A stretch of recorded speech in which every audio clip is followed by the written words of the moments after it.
Whether you're looking to pair your wireless headphones, speakers, or any other Bluetooth-enabled device, we've got you covered.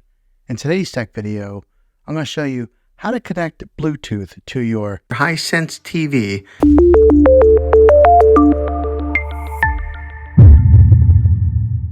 Step 1.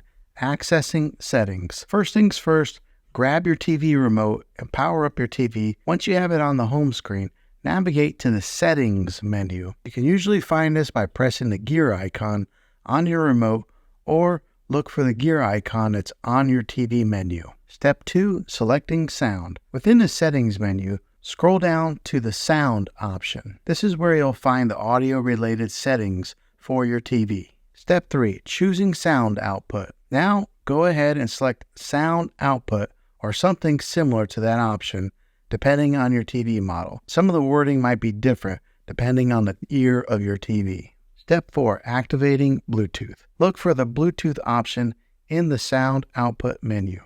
Click on it to activate the Bluetooth on your TV. Step 5, which is the last step, pairing your device. Once Bluetooth is activated, grab the device that you want to connect, like your headphones or your speaker, and make sure they are in pairing mode. On your TV, you should see the name of the device listed. Select it, and then you should be paired. Sometimes pairing can take a little bit of time, so just be patient, wait for it to pair and get connected. And there you have it, connecting Bluetooth to your TV in a few simple steps. Now you can enjoy your favorite shows and movies with the convenience of wireless audio. If this video was helpful, go ahead and click a thumbs up on it. Go ahead and subscribe to my channel. I make tech videos all the time, and I'd love to have you back in the next one. Take care.